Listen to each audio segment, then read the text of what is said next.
السلام علیکم دوستو، امید ہے آپ دوست تمام خیریت سے ہوں گے۔ آپ کو تھمبنیل سے ہی اس گفتگو کا اندازہ ہو گیا ہوگا، اور ویسے بھی حکمران طبقے کے لیے یہ شعر موضوع ہے کہ اس ستمگر کی حقیقت ہم پر ظاہر ہو گئی، اس ستمگر کی حقیقت ہم پر ظاہر ہو گئی، ختم خوش قسمتی کی منزل کا سفر بھی ہو گیا۔ وزیر اعظم پاکستان عمران خان کا ترک نشریاتی ادارے کو دیے گئے انٹرویو میں اس پروگرام کا اعادہ کیا جس کی اجازت انہیں کنٹرول ٹاور سے مل گئی، یا یوں کہیں انہی کے کہنے پر یہ انہوں نے بیان داغ دیا۔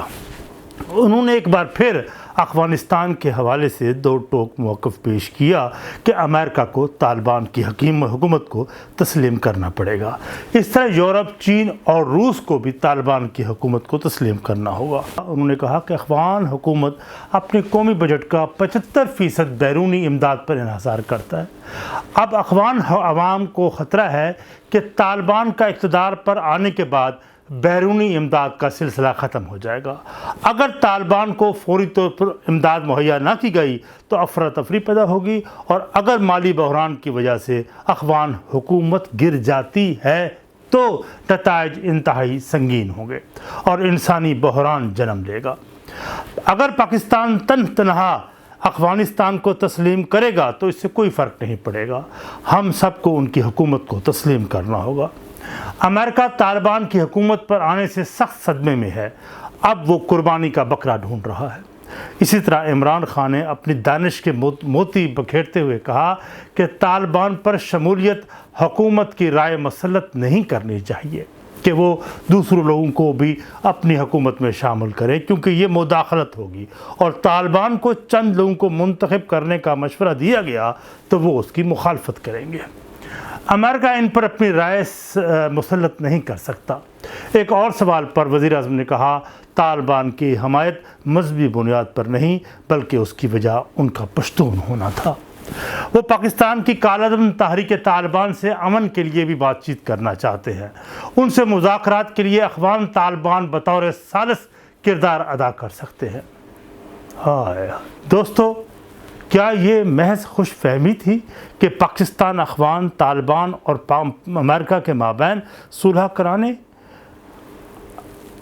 اور اس کی کوشش ماضی میں دوحہ معاہدے کی مد میں امریکہ اسلامی امارات افغانستان کے مابین کروائی گئی، اور ہمیں آج اس کا کیا نتیجہ ملا؟ وہ حقیقت میں اس تھمبنیل کے ٹائٹل سے واضح ہے کہ کوئلے کی دلالی میں ہاتھ ہی نہیں منہ بھی کالا ہو جاتا ہے۔ آج افغان طالبان پاکستان کی ریاست اور ٹی ٹی پی کے درندوں کے ساتھ، جو انہی پاکستان فوجیوں کے سر تن سے جدا ہو کر فٹ بال کھیلتے رہے، جنہوں نے آرمی پبلک سکول پشاور کے معصوم نونہالوں کے خون سے ہولی کھیلی، جنہوں نے ایسی خون چکاں داستانیں رقم کی جس سے انسانیت کے ماتھے پر پسینہ آ جائے۔ جب وزیر اعظم افغانستان میں پناہ گزین دہشت گرد ٹی ٹی پی کے بارے میں عام معافی کی اور واپسی کی بات کرتے ہیں تو انہیں اپنے ہاتھوں کے ساتھ اپنے چہرے کو بھی آئینے میں ذرا غور سے دیکھنا ہوگا جو کوئلے کی دلالی میں کالا ہو چکا ہے۔ کیا کوئی نہیں جانتا جب بھی کبھی ریاستی حوالے سے نرم پالیسی یا گڈ یا بیڈ طالبان کی بات ہوئی تو تحریک طالبان کے دیگر دھڑوں نے اس کا خوب فائدہ اٹھایا، اپنا اثر رسوخ بڑھایا، اور حتیٰ کہ اسلام آباد کی مارگلا پہاڑیوں سے نقل و حرکت دکھائی دینے لگی، اور یہ آوازیں بھی بلند ہوتی نظر آئیں کہ اب تخت اسلام آباد ان کے دسترس سے دور نہیں رہا۔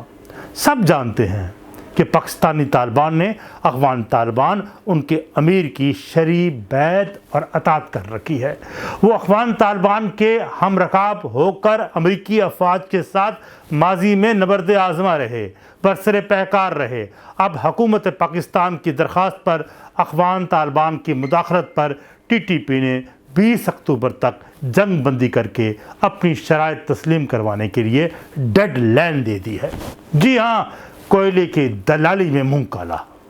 یہ افغان طالبان ہی تھے جنہوں نے پاکستان میں آپس میں برسر پیکار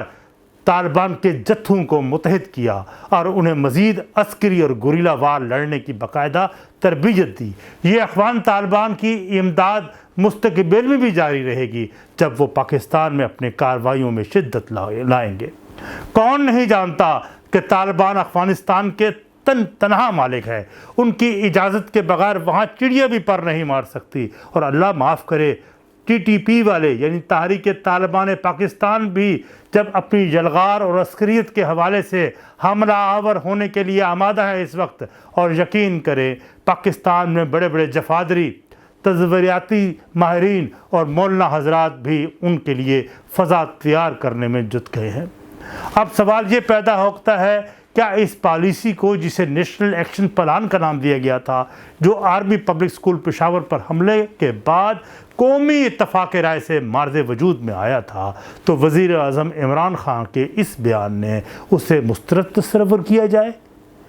اور کیا کنٹرول ٹاور میں بیٹھے چند جنرلز اور ان کے زر خرید سیاسی غلاموں نے پارلیمنٹ سے اتفاق رائے لیے بغیر منظور کر لیا ہے؟ اگرچہ اس پارلیمنٹ جس کی ابھی تک حیثیت ربڑ سٹمپ کی سی حیثیت نہیں، اتنی بھی اہمیت نہیں دی گئی کہ وہ اس سوچ کی پر منظوری کی مہر ثبت کر لیتے۔ معلوم نہیں یہ کون لوگ ہیں جو قومی پالیسیز بنا رہے ہیں، جب ایک طرف پاکستان پر شکنجہ ہر طرف سے کسا جا رہا ہے۔ اس سے پہلے بھی ماضی میں ہم پر پریسٹر اور کیلری لوگر ترامیم کے نتائج ہم بھگت چکے ہیں۔ اس بار بھی امریکہ ایک زخمی تیندوے کی مانند ہماری طرف لپک رہا ہے، اور امریکہ میں کوئی پاکستان کا حامی نہیں جو ان اقدامات کو سینٹ میں یا کسی اور جگہ پر ان اقدامات کو روک سکے یا کم از کم مذمتی بیان ہی دے دے، لیکن یہ ہماری ناکام خارجہ پالیسی کی وجہ سے ہم بے توقیر ہی نہیں بلکہ حربی پھرتیوں کی بدولت ناموس گنوا چکے ہیں۔ ہمارے تصویراتی ماہرین گزشتہ 40 سال سے عرصے سے ایک موکل ریاست کے طور پر نام نہاد گریٹ گیم کا حصہ بن کر دونوں بڑی سپر پاورز یعنی امریکہ اور روس کے ہم خوب چھکے چھڑواتے رہے، اور دوسری طرف ہمارے ذوق خدائی کے حامل قوتوں نے سالار بن کر فرنٹ فٹ پر کھیل کر خوب مزے لیے اور بڑا مال کمایا۔ دوسروں کی وکٹیں گرانے والے اس بار اپنی وکٹ کا ضرور خیال کریں، جس کو گرانے کے لیے عالمی امپائر کی انگلی اٹھنے کو بےتاب ہے۔ شاید اس بار ہماری دعائیں اور التجائیں مستجاب نہ ہو سکیں، کیونکہ اللہ تو دل و دماغ میں پوشیدہ بھید کو بھی جان لیتا ہے۔ یہ حماقت بھی میرے ادراک پہ چھائی ہوئی ہے، آنسوؤں سے تیری تصویر بنائی ہوئی ہے۔ اس وقت ضرورت اس امر کی ہے کہ سنجیدہ بنیادوں پر پارلیمنٹ اور سینٹ میں باقاعدہ ڈبیٹ کا آغاز کیا جائے، اور اس گرداب سے نکلنے کا راستہ تلاش کیا جائے، اور فیصلہ عوام کو اور عوامی نمائندوں کو کرنے دیا جائے۔